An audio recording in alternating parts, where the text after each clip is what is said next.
Ladies and gentlemen, boys and girls, babies in their diapers, welcome to the Tiberius Show with your host, Tiberius Boy. That's me, Tiberius. Today we're going to talk about some very awesome stuff. We have a video game about science to talk about, a book about the data set, and we have a totally awesome guest. Today we have the one, the only, the amazing Miss Lilith. Well, thank you, Tiberius, for such an awesome intro. That I am honored with that one. You're welcome. And Miss Lilith is a domestic engineer and a wrestling manager that also works as a ring announcer and a referee. And sometimes she gets in the ring and wrestles as well. Well, sometimes I got to get in there and get my hands a little dirty because, the people I manage, they can't cut it at times. So I've got to get in there and do what's necessary. So today we're going to start off with a video game of the week, and this is going to be some research. And now it's time for the video game of the week. Today's video game is Science Simulator. This is a game on the Roblox platform. Because it is on Roblox, you are able to play it on PC, Mac, Xbox, and even your cell phone. And it is free. It was made by Interbyte Studio. You may remember them from their other game, Dating Simulator 2. But that will be a review for another day. Well, I get into the game and I see a very small map with a shop, 2 eggs, and a rebirth shop. There was no instructions but an arrow to click on. So I clicked it and it gave me some science. After 250 science, it allowed me to rebirth. And now I get more science and I can buy a pet that gives me a multiplier for science. Okay, so already it is like a lot of other clicking games or simulator games, but there is nowhere to go to or fight. Then you can just get an auto clicker.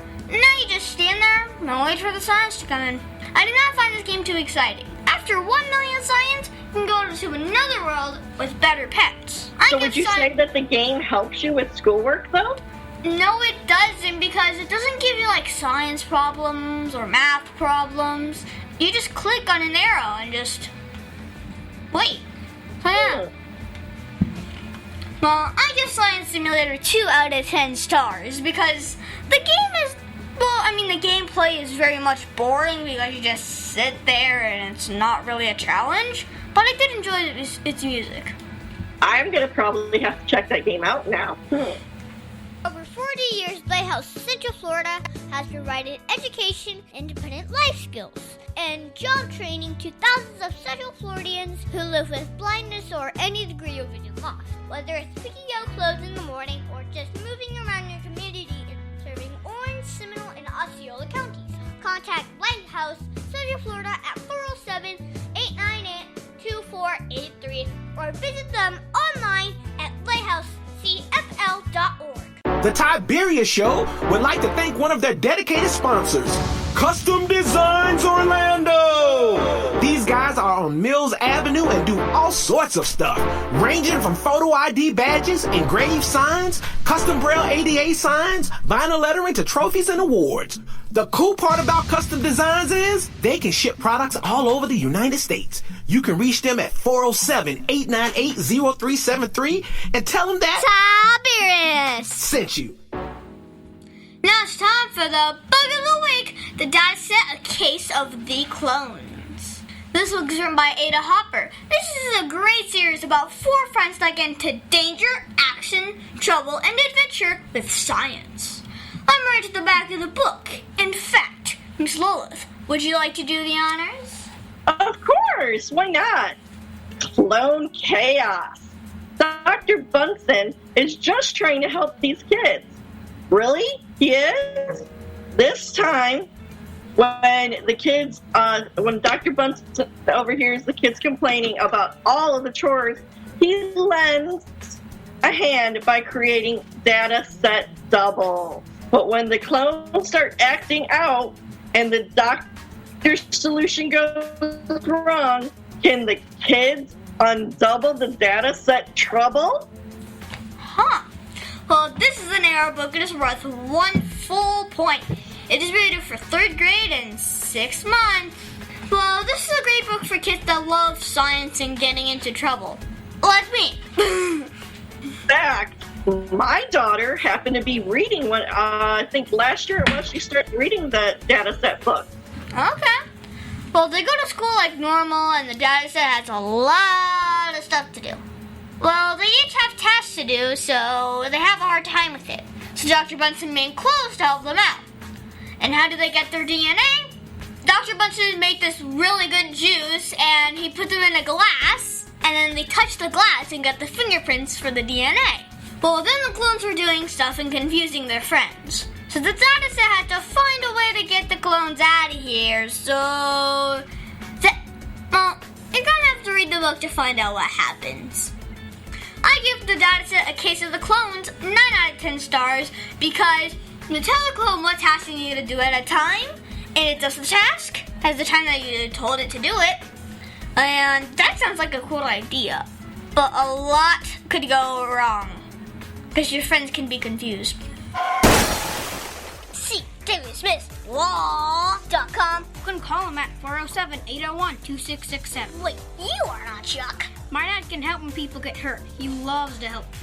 If you are ever injured at work or in a car accident, you should call my friend Chuck. You can call him at 407-801-2667. That website again is CWSmithLaw.com. Offices, Orlando. Does it actually have that much W's? Mid-State Fire has been providing top-quality fire equipment services for 3 generations to the Central Florida area. Don't wait for an emergency to repair. Call Mid-State Fire today at 407-246-8855. Get your fire extinguishers and emergency lighting for both your home and businesses by visiting www.midstatefire.com. That number again is 407-246-8855. And now it's time for the interview of an interesting person. Today this is going to be so much fun. Today we have the one, the only, the amazing Miss Lilith. Miss Lilith is a domestic engineer and a wrestling manager that also works as a ring announcer and a referee. And sometimes she gets in the ring as well. So first off, you know what? A jack of all trades is what they kind of say. So first off, how are you enjoying being on the show? Awesome! You are great at this interviewing stuff. You've gotten better with time. Yeah. Time to time, I get better and worse. Okay, so I have to ask. I looked at your list of jobs, and I know what a wrestler does, and a ring announcer. I can even figure out what a referee does. But what does a domestic engineer do? Well, see, the term domestic engineer, if you think about it, what is domestic? It's home, correct? Yeah.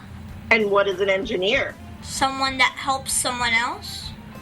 An engineer is kind of somebody who kind of does different things and everything like that. So if you put it together, domestic engineer kind of is a fancy way of saying housewife. Okay. So I know your daughter Vanessa, so you stay with her and teach her stuff? Like at home? Yes. Vanessa is homeschooled, and it's subsidized through Florida Virtual School. So they kind of have the lessons and everything that I kind of bounce off of for her. And that's somewhat part of my day is getting her started on that stuff. And then I go do whatever else is necessary for me to do housework-wise, business aspect, talk to promoters, get booked for wrestling shows, book my travel plans if I have to leave the state. Basically, it's a busy day. Yeah. Okay, so what is the best part about being a referee in wrestling? Oh, the best part of that, obviously, is being in control. I get to decide, see who wins or who loses. And maybe you've seen it a couple of times, if you've watched wrestling on TV, sometimes referees might cross the line a little bit and we might miss a count or we might count a little fast depending on what happened. But what does a referee really do? Referee is there to control the aspect of the match to make sure that both components of the match, both talented athletes are okay in that ring to observe and make sure nobody gets hurt. And basically, we're there to do the 1, 2, 3. Okay. Well, do the wrestlers really pay attention to the referee? Because I do not see them listen a lot of the time. Well, it's kind of hard to pay attention to the referee. Usually the referee kind of stays in the back and just does the counting and makes sure of everything. But when things kind of get out of control in the match, the referee's got to stand up and take control. And that's when it can get a little kind of in the gray area, because a lot of the wrestlers are like, okay, you're the referee, I'll listen, and then some kind of push back on us. And we've got to assert our power and control and show them that we're the ones that can disqualify them. Mm-hmm. Okay, so my listeners can understand, what exactly does a wrestling manager do? Well, a wrestling manager accompanies said talent to the ring, whether it's their normal talent or they're just being a special guest for that talent. We accompany them to the ring, kind of guide them, make sure that they're okay. If they happen to roll out of the ring, we check on them to make sure things are going okay. We do interviews for them. We get them bookings for shows. It just depends on what kind of manager you are for the talent. Myself, I make sure that my talent is all taken care of in my faction and my stable. And I'm always out looking for new talent to manage. Okay. So how many wrestlers do you manage? Well, right now in my stable, I have Dashing Cam, and I have the Game Changer, Bobby Ledger. They're 2 members of my group, which is called Royalty. I also manage a lucha wrestler, El Don Zete, amazing, talented wrestler. All 3 of them are. Time to time, I've managed a couple other ones, and that's why I said I'm kind of keeping my eye out for my stable to see, if there's a particular talent out there that has something that sparks my interest. Mm-hmm. Well, what is the best part about being a wrestling manager? I would have to say that it is being able to work with such amazing talent that we have that I managed to find and acquire. Okay. Well, why did you decide that this was the job for you? You've been to our shows before, so you know our shows are, we keep our shows family friendly at the dojo, and we make sure that it's fun for all ages. But as you know, from the wrestling aspect, you have your baby faces, your good guys, which not too keen on them. But my character is a heel, which is the bad guy. So I guess I like that aspect of it, because it's just kind of like a superhero when they put on their mask and their costume. We get to be somebody else. So we get to change our persona, and I get to be a bad guy at times. Mm-hmm. Well, do you need a lot of training to do this job? Yes, actually you do. If you look up Team Vision's Dojo on Facebook, Twitter, Instagram, that is a training facility. That is actually where I train at.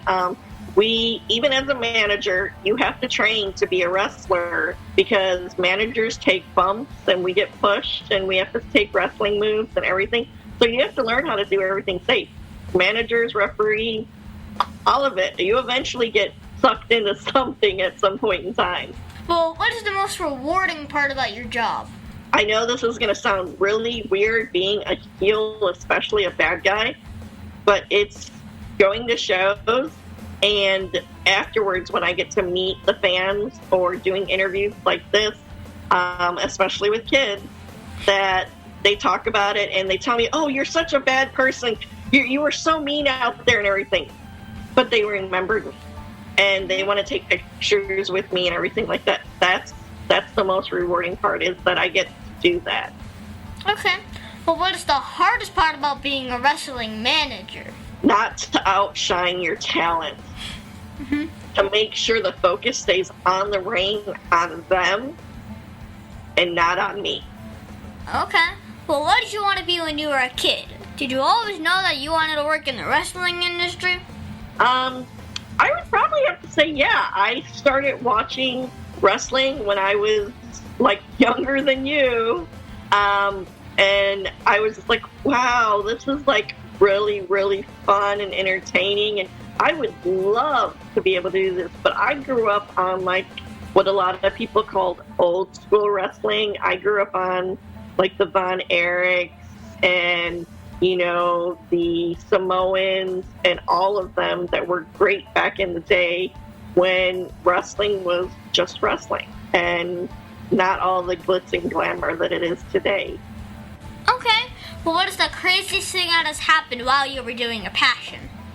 Ooh, it was a couple shows ago, actually, probably about a few months back, last year during the pandemic, when it was still kind of pretty heavy. We were just able to start running shows again, and our evil commissioner that he is, because unfortunately the match didn't go the way it wanted, and a fight broke out, and it ended up breaking out and going outside of our building, and the wrestlers were fighting in the street, and I had to get in the middle of it, and because of that, I had to kind of assert myself, and I did what I thought was necessary, and because of that, the commissioner of our federation banned me from the next show.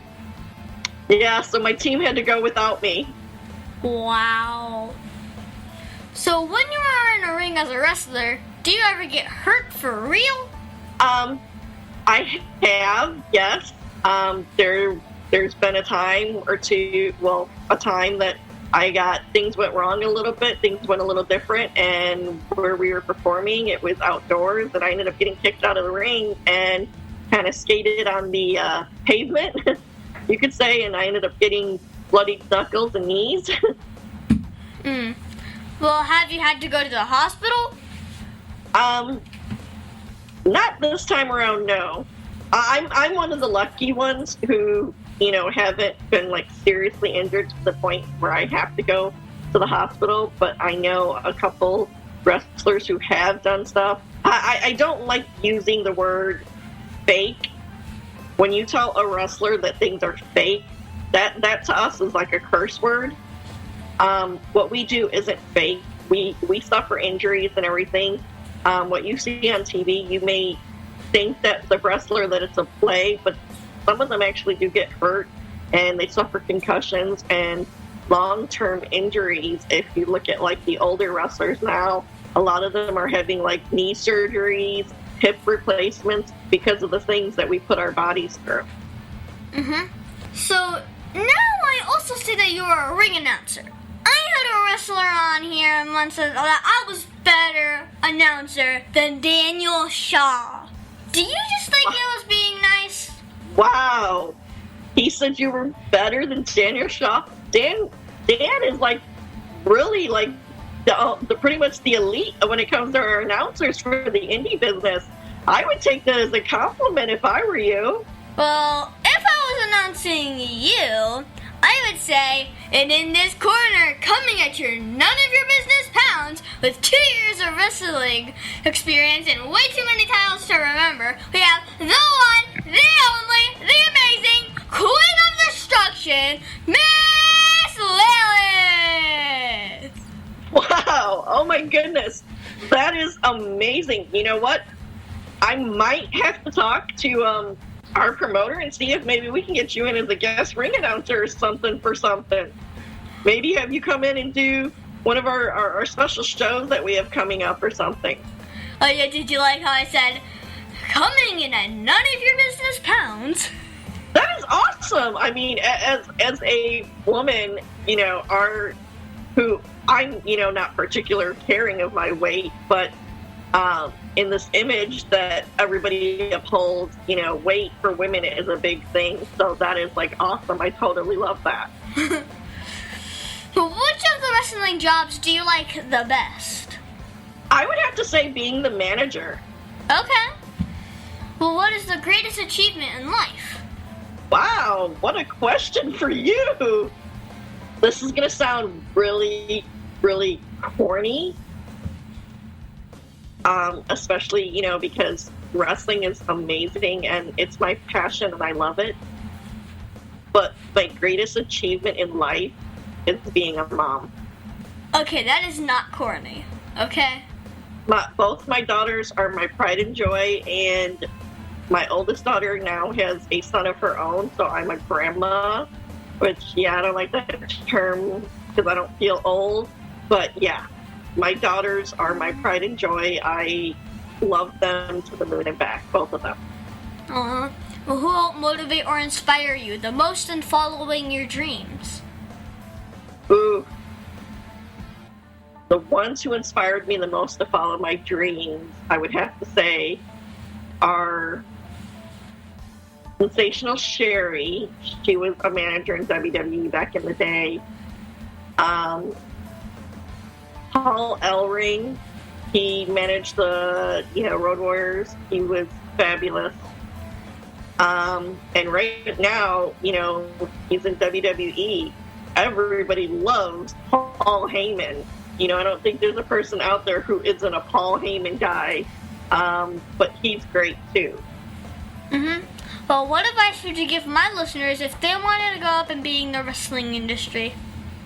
First and foremost, find yourself a good wrestling school, a good training facility that has really good trainers, and see if they do something like our school does. We do something that's called an open house. Actually, we just had one last Saturday where you can come in and get in the ring. You actually get in the ring with us, and we show you how to do rolls and tumbles and a couple lockups, so you can actually see if this is something you want to get into. And some of the times, most of the time, there's people who are actually wrestling that are at these training shows that are there, and you can talk to them and everything. We do that. And then we do, on Tuesdays, we do what's called a conditioning class. It's almost like going to the gym minus the weights and stuff, but it is like the best workout you'll ever have. And that's another step to finding out if this is something you would want to do. Wow. Well, do you have a website or Facebook for my listeners that want to follow you? They can actually look me up on Instagram. It's under my real name, Christy. If they look up Christy, I think it's 1976 is my Instagram. Because I don't really have, per se, Facebook or Instagram for my persona. I just use my regular Facebook, so if they look up Christy Russo, they can find me. But one thing, I know I speak for all the wrestlers, we're a character when we're at shows, and you have to remember that. It's just like an actor. We're putting on a show for you, so if you come to a show and we're known as a different name, please use that name. Please don't use our given name, our birth name. Like my real name, my birth name is Christy. But obviously you're calling me Miss Lilith, which is grand and great because that's how the interview is supposed to go. But I've had fans come to shows and call me by my real name. It is extremely upsetting. Yeah. Well, thank you, Miss Lilith, for being my special guest. Can you stick around for Math Corners? Sure can. The Tiberius Show would like to thank Boggy Creek Airboat Adventures for being one of our sponsors. I got to go on an airboat and saw a real gator. I even got to go to the gem mine and mine for some gems. We ate a steak dinner at the restaurant and even got some gator bites. If you want to have a blast with the entire family, I suggest you go to www.bcairboats.com right now. Get your tickets today. The website again is bcairboats.com. Oak Ridge Gun Range is a family-oriented shooting range that has been in business for over 30 years. They specialize in basic firearm training and offer numerous services such as consignments, gun trades, gunsmithing, and concealed weapon classes. I even got my training for gun safety at Oak Ridge Gun Range. Great customer service, and firearm safety is what they do best. So find out more at oakridgegunrange.com.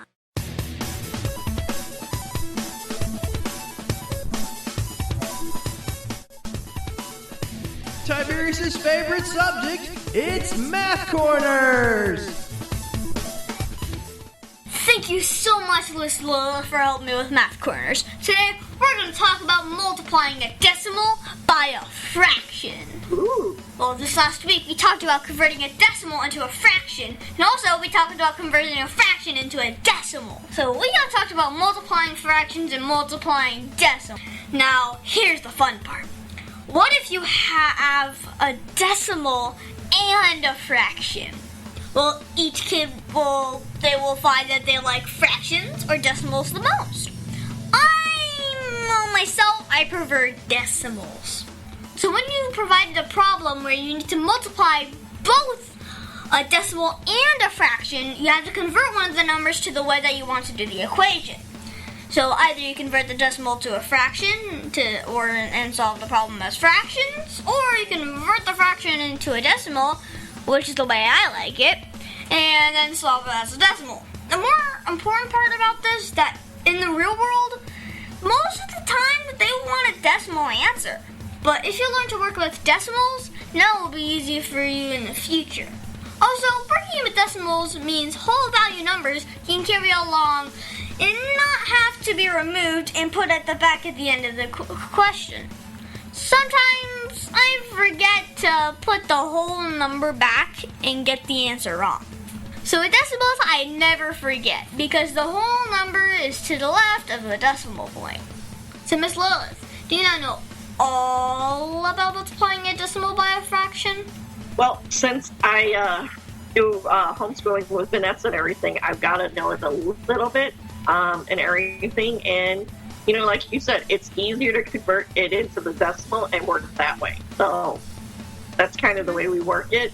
Well, thank you so much, Miss Lilith, for your help with Math Corners.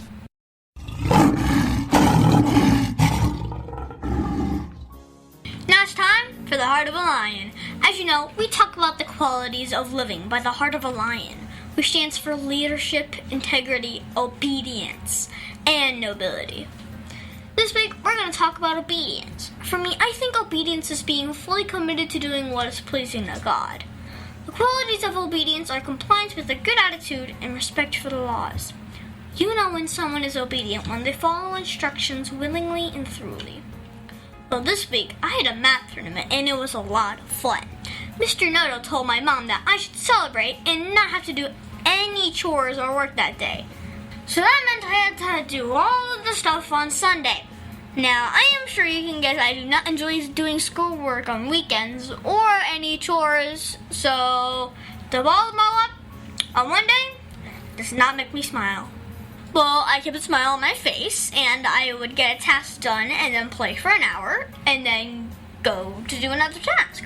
I did my schoolwork, finished a school project, and read a book and did a book review for the radio show, and also helped writing the scripts for Math Corners and This Lion Strong. I was done with everything by 5 o'clock, and while I was still smiling, and I went and took my shower before bed. I made the best of it, and my parents were proud of me for doing all my responsibilities without getting upset. Well, Miss Lilith, do you see or use obedience at all this week? Well, in wrestling, we really have to use obedience because we have to listen to our trainers and the promoters of whatever show we happen to be doing. So, yeah, I had to listen to our promoter this week, and I had to be obedient and listen to what he told me and everything, and made sure that I was able to do everything that he had asked of us. Well, we should always try and be lion strong in everything we do, shouldn't we? Yes, we should.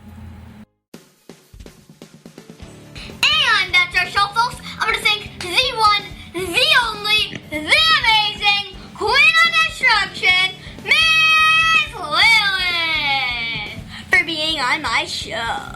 It has been so much fun talking with you today, and I hope one day I get to watch when you are in the ring. Well, it was an honor to be on your show as well, Tiberius, and thank you. I cannot wait to have you out to one of our shows, and we'll see what happens while you're there. Okay. And be sure to listen to us next week on the Tiberius Show with your host, Tiberius Boy. That's right, The Tiberius Show is not filmed in front of a live studio audience. Executive producer, Joseph Boy. Production editor, Pierre Laguerre. Green Room manager, Danny Boy. and your program host, Tiberius Boy. The Tiberius Show is copyright 2018.